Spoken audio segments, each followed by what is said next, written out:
Fourth views, चौथा विचार, बाकी फिर 30,000 माध्यमिक और उच्च माध्यमिक शिक्षकों की नियुक्ति प्रक्रिया बाधित नहीं होगी। सरकार ने की नई व्यवस्था। पंचायती राज व्यवस्था भंग होने के बाद परामर्शी समिति के अध्यक्षों को मिला बड़ा अधिकार। बिहार कर्मचारी चयन आयोग जल्द कंप्लीट करेगा प्रथम इंटर स्तरीय परीक्षा। बिहार में पीएम केयर फंड से बनेगा 62 ऑक्सीजन प्लांट। दलीय आधार पर होंगे पंचायत के चुनाव। कहावत तो है ही। आप देख रहे हैं उपेंद्र कश्यप के साथ फोर्थ व्यूज। नमस्कार। बिहार में चुनाव न होने के कारण पंचायती राज व्यवस्थाओं को भंग कर दिया गया। इस कारण यह संदेह पैदा हुआ कि 30,000 माध्यमिक और उच्च माध्यमिक शिक्षकों की नियुक्ति की प्रक्रिया बाधित होगी।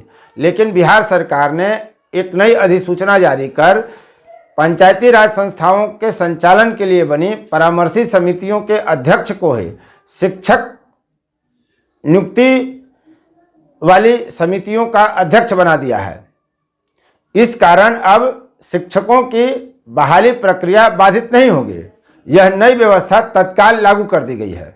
क्या बिहार में पंचायत चुनाव दलीय आधार पर होंगे? यह अब चर्चा का विषय बन गया है। भाजपा जिस रूप से तैयारी कर रही है, उसकी तैयारियों से यह संकेत मिल रहा है कि सितंबर, अक्टूबर, नवंबर, दिसंबर के महीनों में संभावित पंचायत चुनाव हो सकता है कि दलीय आधार पर हो। यानी तब जो प्रत्याशी चुनाव लड़ेंगे वे किसी न किसी दल के प्रति प्रतिबद्ध होंगे, दल उन्हें टिकट देगा। ऐसा हो सकता है, इसकी संभावना दिखने लगी है। भाजपा का पंचायती राज प्रकोष्ठ जनप्रतिनिधियों को उप मुख्यमंत्री तारकिशोर प्रसाद और पंचायती राज मंत्री सम्राट चौधरी के हाथों सम्मानित करने का कार्यक्रम चला रखा है। जिस पंचायत में टीकाकरण 100% होगा, वहां के प्रतिनिधि सम्मानित किए जाएंगे। जिला परिषद क्षेत्र, पंचायत समिति क्षेत्र और नगर निकाय क्षेत्र से ऐसे प्रतिनिधियों को सम्मानित करने की योजना है, बशर्ते वह उनका क्षेत्र 100% टीका करा चुका हो। सामान्य तौर पर देखने में उसका यह प्रयास लग रहा है कि वह टीकाकरण सबको कराने के प्रति जागरूकता लाने का कार्यक्रम लेकर भाजपा आई है।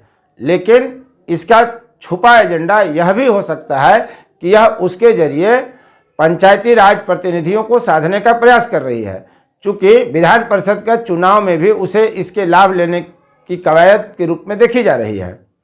तो पंचायत चुनाव संभव है कि दलीय आधार पर हों, और इसकी चर्चा पहले भी उठते रही है बिहार में कि पंचायतों का चुनाव, नगर निकायों का चुनाव दलीय आधार पर हो। 2022 में नगर निकायों का चुनाव होना है और 2021 के अंत तक पंचायत चुनाव होने हैं। इसलिए दलीय आधार पर इन चुनावों को कराने की उम्मीद व्यक्त की जाने लगी है।